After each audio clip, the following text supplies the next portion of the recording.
Shalom, shalom, bien-aimés dans le Seigneur, chers internautes, vous qui nous regardez sur cette chaîne YouTube, c'est sur la PPT TV, votre chaîne chrétienne, qui, avec vous, nous étudions la parole de Dieu et différentes thématiques. Mais comme à la coutume, c'est une étude quotidienne de la parole de Dieu, mais résumée en une synthèse hebdomadaire. Il s'agit d'étudier la Bible à travers un guide moniteur appelé l'école du sabbat. Donc, l'émission, vous l'avez bien compris, c'est à l'école du sabbat et nous achevons le 4e trimestre de l'an 2024 avec la 13e leçon qui a pour titre l'épilogue de points, connaître Jésus et sa parole. Le verset à mémoriser nous est tiré du livre de Jean, chapitre 5, le verset 39, qui nous dit « Vous sondez les Écritures parce que vous pensez avoir en elles la vie éternelle, et ce sont elles qui rendent témoignage de moi. » L'épilogue Connaître Jésus et sa parole, clôture du 4e ou du guide trimestriel, 4e trimestre de l'année 2024, dont le grand thème était les thèmes autour de l'évangile de Jean. Pour conclure cette dernière leçon, donc nous avons toujours sur ce plateau nos frères habituels, le frère Janvier, bonjour. Bonjour madame. Ça va? Oui, ça va. Ok. Et tout juste à côté de nous, un habitué également de ce plateau, le frère Innocent. Bonjour Innocent. Bonjour Florence. Avant donc d'aborder les différents aspects de cette leçon 13, nous allons demander au frère Innocent de nous unir dans la prière. Prions.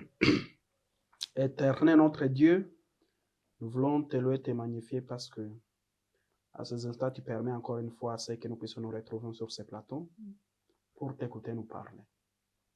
Nous demandons qu'au travers de cette 13e leçon qui va à renforcer notre connaissance de la parole de Dieu, connaître Jésus, permet que cet enseignement puisse être une armure dans notre vie quotidienne, dans la vie de nos téléspectateurs. Ce sont des grâces que nous te demandons au nom de Jésus. Amen. Amen. Vous êtes sur la PPT TV et c'est l'émission ou le programme à l'école du sabbat. Et à l'école du sabbat, nous étudions une leçon à travers un guide moniteur trimestriel. Et nous sommes à la fin de l'année 2024. Nous achevons donc aujourd'hui le guide du 4e trimestre de l'an 2024 dans cette leçon 13 dont le titre est l'épilogue Connaître Jésus et sa parole. Nous le disions en entame, le verset à mémoriser nous est tiré du livre de Jean chapitre 5, le verset 39 qui nous dit « Vous sondez les Écritures parce que vous croyez avoir en elles la vie éternelle, mais ce sont ces Écritures-là qui rendent témoignage de moi, dit Jésus à son auditoire. » Question donc d'introduction. Nous sommes dans l'épilogue, c'est-à-dire la conclusion du livre de l'évangile de Jean. Nous avons appris le prologue avec le tout premier chapitre. Comment comprendre qu'au lieu d'achever son récit de l'évangile synoptique de Jean dans le chapitre 20, parce que dans le chapitre 20, le tout dernier verset, Jean fait une très belle conclusion d'ailleurs. Il nous dit à partir du verset 30 jusqu'au verset 31, Jésus a encore fait en présence de ses disciples beaucoup d'autres miracles qui ne sont pas écrits dans ce livre. Verset 31, Jean chapitre 20, mais ces choses ont été écrites afin que vous croyiez que Jésus est le Christ, le Fils de Dieu, et qu'en croyant, vous ayez la vie en son nom. Il aurait pu s'arrêter là, mais que non, il va continuer dans le chapitre 21. Pourquoi donc ce chapitre 21? Pourquoi Jean va insister sur ces événements finaux avant de conclure son évangile par cette autre parole qu'il va écrire dans le chapitre 21, le verset 25, en disant « Jésus a fait encore beaucoup d'autres choses si on les écrivait en détail. Je ne pense pas que le monde même pu contenir les livres qu'on écrirait. » Alors, frère Innocent, que retenir de l'épilogue? Merci beaucoup. Comme vous avez dit, Lorsque nous avons débuté, surtout cette leçon, au niveau du troisième leçon, nous avons parlé du prologue ou l'introduction et il était question de faire l'arrière-plan ou de voir l'historique de Jésus parce que, comme nous allons le voir dans cette leçon, l'objectif de cette leçon, c'était la connaissance de la divinité de Jésus parce que ça posait problème. C'était l'objectif central même de cette leçon. Et dans le prologue, avec Jean 1.1, le premier chapitre, nous avons vu qui était Jésus au commencement de la parole était avec Dieu, la parole était Dieu. Oui. Ah, alors, quand nous revenons sur la manière dont Jean conclut, avec 20, nous trouvons qu'il est en train de conclure la vie de Jésus sur la terre. Oui. Nous voyons Jésus avec ses disciples, mais nous allons voir les disciples avec Au chapitre 21. au chapitre 21. 21. Nous trouvons les disciples qui, après s'être séparés de Jésus, ils rentrent dans leurs activités quotidiennes. C'est-à-dire là où Jésus les avait tirés, c'est lui qui avait été tiré au lac en train de pêcher. Il rentre là-bas, il dit, bon, cette histoire de Jésus, maintenant on en est déjà fini. C'est lui qui est venu avec cette histoire. Il est déjà parti, vous ne savez pas où il est. Voilà. Maintenant, je rentre dans mes affaires. Et il était question, et c'est nécessaire, c'est l'objectif même de la leçon d'aujourd'hui, il fallait que Jésus revienne pour raffermir les disciples. Quand Jésus vient, il rétablit, il restaure Pierre devant les disciples, mais on trouve également Pierre qui, peut-être on va y revenir un peu après, on trouve Pierre, le gros dos qu'il avait lorsqu'il était en train de dire, Jésus, moi, même si les autres partent, moi je ne peux pas te renier, mais on trouve cette fois-ci Pierre qui est déjà humble. C'est pourquoi ici on est en train d'insister sur la simple connaissance de Jésus et demeurer en Jésus. Ici, l'objectif de ce chapitre 21, ça nous apprend, et nous-mêmes, de demeurer. Pas simple connaissance, mais cette façon de demeurer en Jésus-Christ. Donc, merci infiniment. Donc, on peut avoir la connaissance sur Jésus, sur sa personne, sa divinité, mais le problème de demeurer en Jésus Voilà. risque de nous faire passer à côté de la plaque. Alors, Jean de dire que si on contenait tous les livres, on écrirait tellement de choses sur Jésus que aucune bibliothèque du monde ne se serait. Alors, frère Janvier, que Oui. dire de ce chapitre des épilogues? Bien, exactement. Et ce que le frère Innocent a dit est tellement crucial. C'est-à-dire que Jésus, si Jean amène cette partie, il voulait que nous puissions aussi savoir que Jésus doit normalement contrôler nos pensées et même nos actions. Parce que les disciples étaient partis sans consulter ces Jésus-là. Alors c'est pour cela que Jésus est revenu là-bas pour leur montrer que ce que vous faisiez sans moi, vous ne pouvez pas y arriver. Cela prouve que Jean voulait nous amener aussi à savoir que tout ce que j'aimerais faire, il faut que Jésus d'abord soit là. D'accord. Oui. Merci. Alors, une nouvelle rencontre entre Jésus et ses disciples en Galilée, et justement le frère Innocent l'a révélé, c'est que dans ce chapitre, curieusement, la même manière et les mêmes signes que Jésus va utiliser lors de sa première rencontre avec Pierre et André, après la résurrection, Jésus va encore se révéler à ses disciples à travers le miracle de la pêche miraculeuse, parce qu'ils vont rentrer dans leurs affaires en Galilée, comme il a si bien dit. Jésus est mort, on ne sait pas où est parti son corps, on se pose encore des questions. Il a dit qu'il sera ressuscité. Il les a pourtant, il est apparu une première fois, Oui.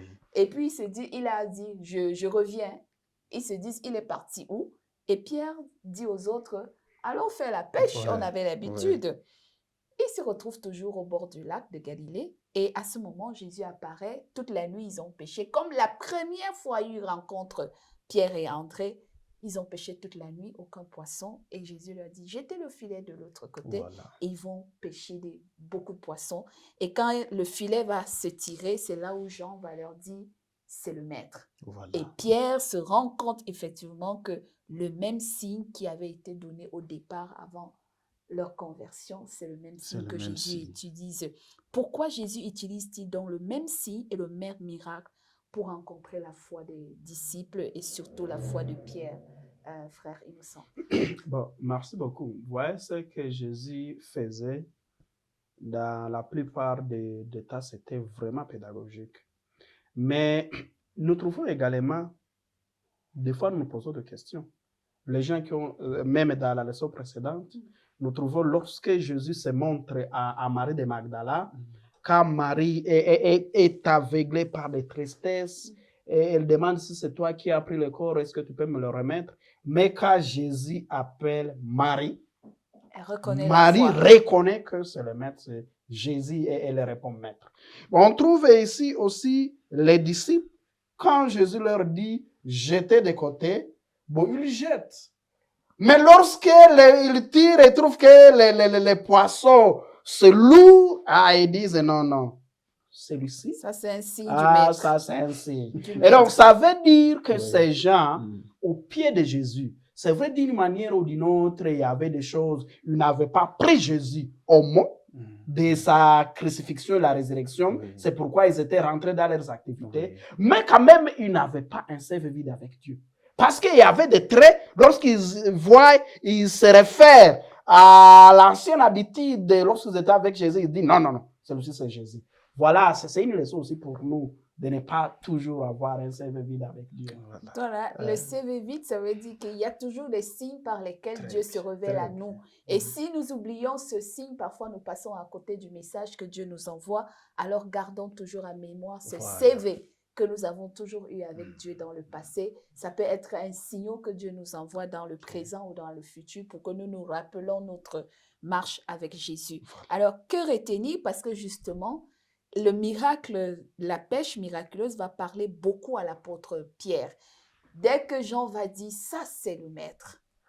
Et il va, comme ils étaient comme tout bon pêcheur, Oui. ils étaient déshabillés, Pierre va se ceindre et il va courir pour se jeter aux pieds de Jésus. Que retenir de l'attitude et de la réponse de Pierre lorsque Jésus lui pose la question à 3 reprises? Pierre, m'aimes-tu? Bien. Et en fait, la façon dont Pierre a répondu à Jésus ou à la question de Jésus, c'est vraiment un enseignement tellement crucial pour nous en tant que chrétiens d'aujourd'hui. Et lorsque Jésus est en face de Pierre, il va poser la question à Pierre, est-ce que réellement tu m'aimes? Une question trouble et persistante. Voilà. À 3 reprises, tu sais que je t'aime. Il dit même tu sais que je t'aime. Voilà, 3 fois. Mais à la fin, comme ça, Pierre va reconnaître. Je ne sais pas si c'est ce Pierre-là même qui avait découvert qui est Jésus. Lorsqu'on avait posé la Jésus avait posé, mais vous dites, qui suis-je, vous là-bas? Et lui va dire, vous êtes le Fils qui a été envoyé par Dieu. Pour dire que c'est ce même Pierre-là qui va découvrir que non, non, non, non, non. Ces questions ici, c'est vraiment, ça, ce sont des questions pièges, si on peut le dire. Mais Pierre va juste exprimer quelque chose d'humilité qu'il va manifester face à à la réponse qu'il va donner. Il va dire, il va ramener la réponse à Jésus. Je sais, toi-même, tu connais. Tu sais. Pour dire quoi? Nous, en tant que chrétiens d'aujourd'hui, il y a des choses que nous devons aussi apprendre de Pierre. Cette humilité-là. Des fois, quand nous avons une connaissance de la parole de Dieu, il ne fallait pas que cela soit seulement selon nos connaissances. Allons aussi demander à Jésus, est-ce que ça, que faut-il que je fasse? Avec humilité. Et c'est ça, c'est que même nous étions en train de dire pendant toutes les leçons. Lorsque nous lisons la parole de Dieu avec humilité, c'est à ce moment-là que le Saint-Esprit nous parle. Se révèle et Oui. prend possession. Justement, avant de parler de l'autre leçon, c'est-à-dire garder les yeux sur Jésus, Que comprendre de garder les yeux sur Jésus? Est-ce que le frère Innocent voulait ajouter quelque chose sur l'attitude de Pierre? Bon, sur l'attitude de Pierre, je crois que je l'ai effleuré lorsque Oui, vous oui. m'avez posé la question en introduction. Vous voyez que Jésus revient avec 3 questions, à maintes reprises, une même question 3 fois, comme c'était encore lorsqu'il voulait on allait crucifier Jésus. Il a renié 3 Et fois. là, lorsque Pierre est en train de dire, là, avec ses propres forces, il dit, même si les autres vont te renier, moi, je serai avec toi. Jésus revient, il dit, moi, je serai avec toi. Mais cette fois-ci, on trouve Pierre quand même, qui a déjà changé, qui a déjà compris qu'au pied de Jésus, Voilà. il faut être humble et se confier à Jésus. Et nous aussi, Donc, c'est un sans moi, enseignement. vous ne pouvez rien. Ah comme on oui. dit. Tu Voilà. vois, au départ, Pierre, c'était moi. Mais Oui. cette fois-ci, C'est c'est Jésus. toi, Jésus. Seigneur, qui Voilà. connais. Voilà, merci infiniment. Alors, fixer ou garder les yeux fixés sur Jésus et non sur les hommes, que cela peut signifier pour nous? Bon, on trouve là-bas, lorsque Jésus est en train de converser avec Pierre, d'abord, il est en train de les rétablir, parce que vous savez, le grand rôle de Pierre dans l'église primitive, ça tient aussi source de là, à ce rétablissement, quand Jésus l'a rétabli devant les disciples. Ouais. Mais on trouve aussi Quand tu seras Pierre, affermi, paie mes brebis. oui, on trouve Pierre maintenant qui veut chercher à savoir le sort déjà des autres, qui va devenir. Et Jésus lui dit, ça ne te regarde pas. Toi, il faut te concentrer sur Ta tes objectifs. relation avec Toi, suis-moi. Et des fois aussi dans notre cheminement chrétien, on a besoin, au lieu de se concentrer sur ta relation avec le Seigneur, tu veux aller t'occuper des oignons des autres. Voilà. Ça, c'est que les gens disent, occupe-toi de tes oignons. C'est pour dire, Et même quand on fixe les yeux sur le Maître, il ne faut pas s'occuper de la relation des autres avec Dieu. Voilà. Toi, d'abord, travaille sur toi-même, ta relation avec Dieu, ta relation personnelle. C'est très bien dit. D'ailleurs, Jésus même va le dire un peu plus en avant sa mort, lorsqu'il dit que qui es-tu pour regarder la poutre qui est la paille qui est sur l'œil de ton prochain, Voilà. au lieu de regarder ta poutre. Voilà. Donc, à tout temps, au lieu de chercher à nous comparer aux autres, du sort des autres dans la spiritualité, est-ce que nous passons vraiment le temps à nous concentrer sur notre relation avec Dieu? Cette leçon va évoquer deux contrastes. On parlera des ténèbres et de la lumière, Oui. et puis la théologie d'en haut et la théologie d'en bas. Quelles leçons retenir de ces deux contrastes et surtout, comment comprendre ce jeu afin que nous ne tombions pas dans ce piège spirituel, frère Janvier? Oui, je veux lire au moins 2 versets. Jean chapitre 9, le verset 5. Jean chapitre 9, parce que nous voulons parler de la lumière et les ténèbres. Jean chapitre 9, le verset 5 nous dit, « Pendant que je suis dans le monde, je suis la lumière du monde. » Et je voulais aussi prendre, avant peut-être de conclure, avant de parler quelque chose, Jean chapitre 8, le verset 12. Jean chapitre 8, le verset 12. Jésus leur parla de nouveau et dit, « Je suis la lumière du monde. Celui qui me suit ne marchera pas dans les ténèbres, mais il aura la lumière de la vie. » Eh bien, si nous voulons comprendre la lumière, c'est toujours ce Jésus-là. Si tu veux vraiment marcher dans la lumière, comme on l'a dit, fixer les yeux sur qui? Sur Jésus. Et nous allons marcher dans cette lumière. Parce que quand il y a la question des ténèbres, c'est-à-dire que c'est aller à l'encontre des principes de Jésus. Sinon, de là, on est dans les ténèbres. C'est pour cela que Jésus lui-même est en train de le dire avec Jean, que je suis la lumière du monde. Celui qui va me suivre aura cette lumière de la vie. Pour dire que la question de la lumière, c'est toujours le Jésus-là. Le Jésus qui était crucifié, le Jésus qui était ressuscité, c'est celui-là la lumière. Les ténèbres, c'est aller à l'encontre de ce que c'est Jésus veut que nous puissions faire. On peut ajouter le 44e verset du chapitre 8 qu'il a évoqué. de 43 et 44. Pourquoi ne comprenez-vous pas mon langage? Parce que vous ne pouvez pas écouter ma parole. Vous avez pour père le diable et vous voulez accomplir les désirs de votre père. Il a été meurtrier dès le commencement et il ne se tient pas dans la vérité parce qu'il n'y a pas de vérité en lui. Lorsqu'il profère le mensonge, il parle de son propre fond car il est menteur, le père des mensonges. Là, c'est la partie ténèbres. Et donc, on a la vérité, Jésus. On a le père des mensonges, le diable et Satan. Et donc, c'est à nous de choisir. Chacun est libre de choisir de suivre Jésus, la lumière, ou d'être dans le camp du diable. Et ici, il parle, ceux-là qui sont dans le camp du diable, ils ont pour père le diable.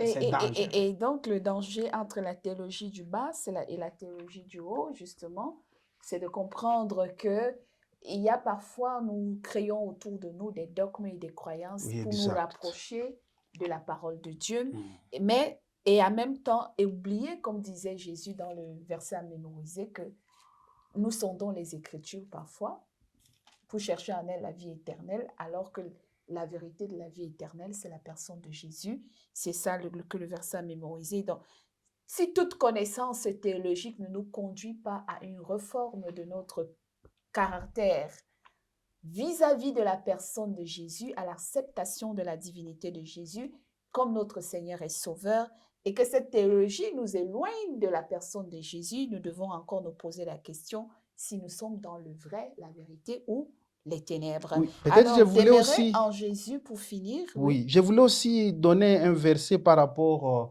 à la théologie d'en haut et celle d'en bas.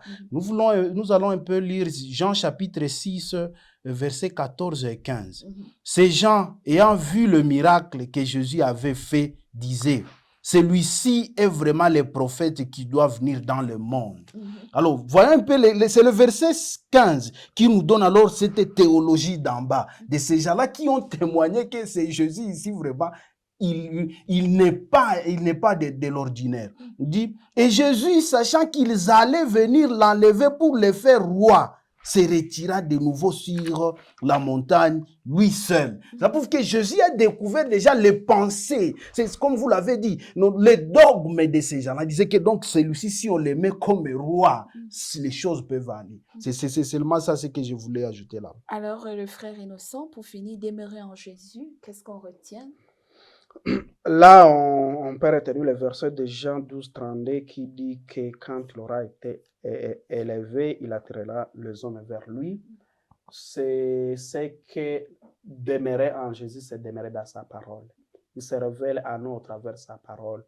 Prions Dieu pour que nous puissions sonder les Écritures afin que nous puissions demeurer en Jésus. Très bien, très bien. Et frère Innocent, une dernière parole avant de donner la toute dernière à Innocent. Leçon de synthèse à retenir sur les thématiques du livre de l'Évangile de Jean. Oui, merci pour Nous achevons le 4e trimestre. Voilà, la leçon que nous devons tirer de ces livres de Jean, c'est par rapport au thème que Jean a développé dans son évangile. Il y a par exemple prologue qui va commencer, qui va juste nous parler le commencement, qui est Jésus, il va expliquer qui est Jésus. Il y a aussi les livres des signes qui vont aussi nous donner tout ce que Jésus a fait. Et quelque part aussi, nous allons aussi prendre aussi les livres de la gloire. Là, nous allons retrouver, lorsqu'avec la leçon qu'on a parlé, la croix et la résurrection.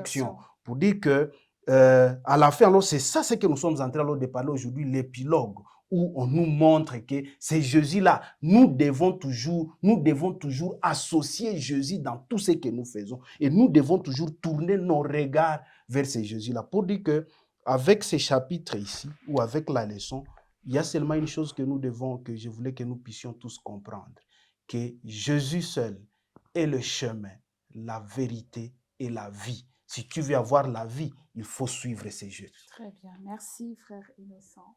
Que retenir des thèmes de l'évangile de Jean? Non, nous voyons tout simplement que dans toutes les leçons que nous avons étudiées, nous avons vu les gens qui ont rencontré Jésus. chacun avec son choix. Nicodème et la femme samaritaine, il y a ceux-là qui ont rencontré Jésus, ils ont changé de camp, ils l'ont suivi. Mais il y a les gens comme Pilate et d'autres qui ont endurci leur cœur pour conserver leur position. Que Dieu puisse nous aider à choisir les bons choix. Très bien. Merci. Donc, l'épilogue, connaître Jésus et sa parole, c'était le titre de la leçon 13 de ce 4e trimestre qui s'achève maintenant même.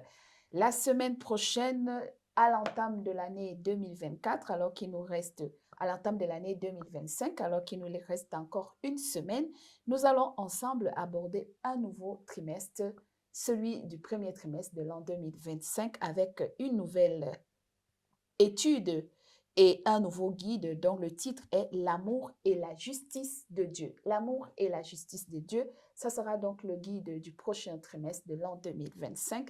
Merci de vous savoir encore et continuellement nombreux à l'écoute de nos programmes sur la PPT TV à travers ce programme hebdomadaire à l'école du sabbat. Nous avons étudié ensemble les grands thèmes sur l'évangile de Jean.